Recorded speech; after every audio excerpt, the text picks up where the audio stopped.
Finn, welcome to Play Behind the Gun. How the devil are you? I'm really good. Amazing sight, amazing day. Yeah. Good people. That's good.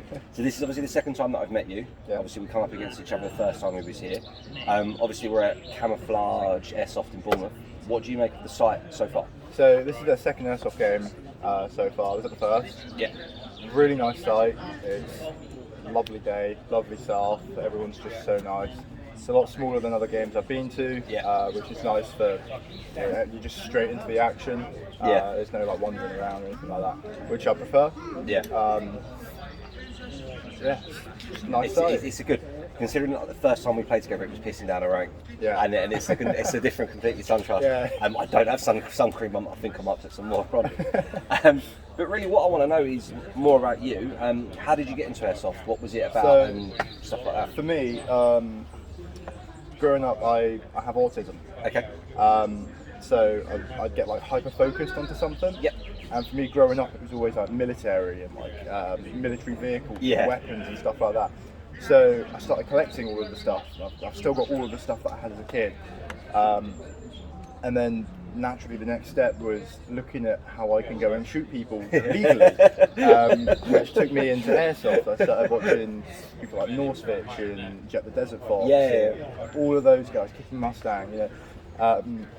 It just looked like so much fun. I bought my first airsoft gun. I can't remember what it was. It was a WE Little Bird, a little subcompact purple thing.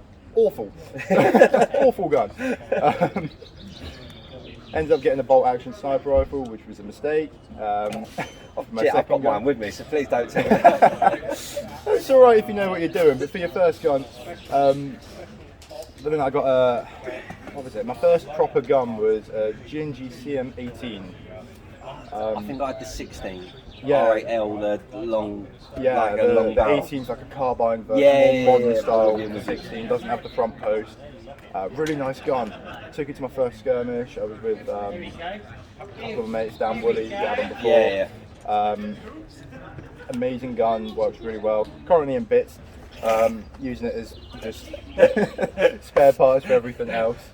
It's an M4 platform essentially, isn't it? It's everything. It's good. So, how long have you been playing? Oh, about 3-4 years. So about now. 3 or 4 years now. Yeah, so obviously we've had your first gun. What's your current setup? What do you run now? Obviously you're in last time I saw you was in camouflage, and now you're running. Yeah, I'm all in grey. I must admit, I love the grey look. The grey looks really nice. It is good. So yeah, what do you run now? What do you want today? What's your usually go-to? So usually my go-to is I've got a full stock M4, which is currently on loan to my mate. It's his first game. Brilliant. Loving it. Got his first 2 kills and started crying because of it. Actually, he loves it.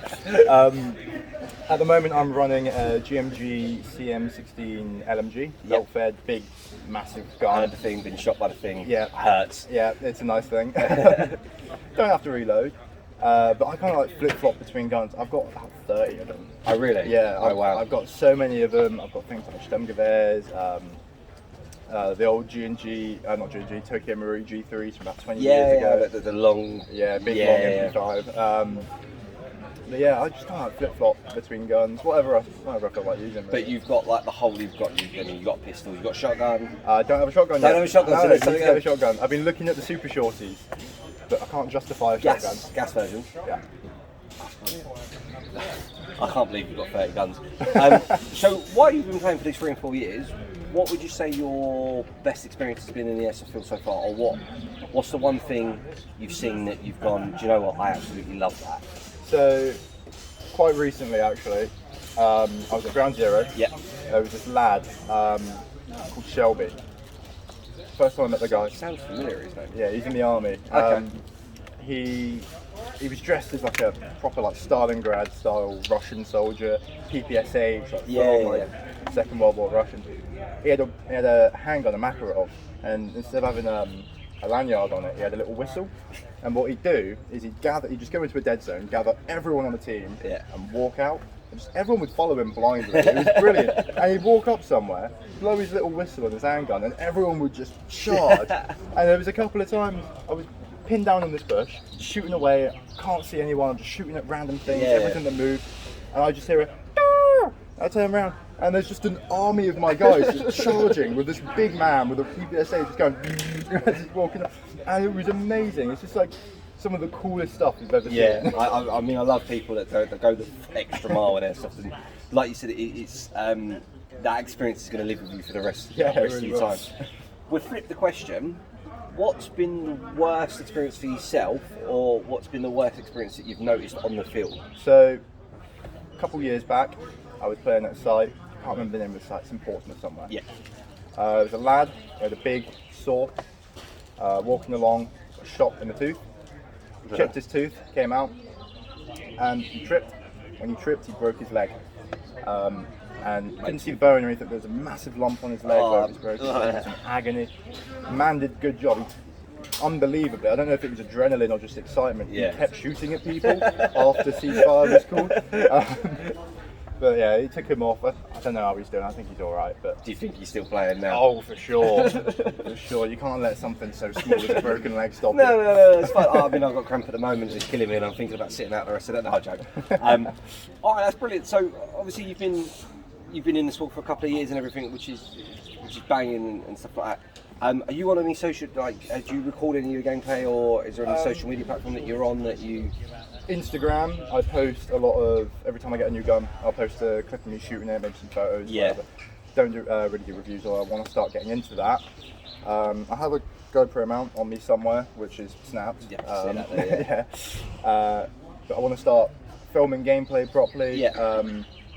And actually getting some decent footage to post on Instagram, YouTube and stuff like that. So would obviously with the future, would you heavily invest into the camera side of it, or when would you let's say Jet, because you mentioned Jet, I've watched a couple of videos of Jet, would you go to that level of the production that he does, or would it just be a casual, because I mean everyone's got a GoPro and everyone wants to film a head cam and that's it for me, but would you go the extra mile? And I'd say it really depends on where I am financially. Yeah, no, that's fair enough. What kind of viewers I'm pulling. Because if I'm pulling like 10 views a video, there's no point spending like 500-600 quid on a scope cam. No, I'm with you. But if I get the money, if I get the views, then for sure, I'll go the extra mile. I'll make the videos better. Get some editors in there. That's banging. That kind of thing. Do you run with a team, or is it just I wouldn't say a team, but is there a group of people that you always come with, or is there? Most of the time, yeah. So the main person I play with is my brother Ollie. He's somewhere over there. Yeah. Oliver, yeah. He's amazing player. He's always diving around, getting some super kills. He shot me a couple of times. Yeah, he's cheeky, isn't he? He's very cheeky. Then there's Dan Woolley, Dan Linden last time, Dan Linden, and then just whoever else really wants to come along. We're not super picky. We're not like the ultra tactical scary. Yeah, that's the stupid thing. You can have all the gear, but as long as you don't scare new players off, which is the main thing. Yeah, we're quite new player friendly. We've got 2 guys with us today. Yeah, I mean, first game. They're doing well. They're taking the hits, and that's the only thing you can say. On the hit taking, is there something in airsoft that if you could change tomorrow you would? Is there something that you don't like it, or?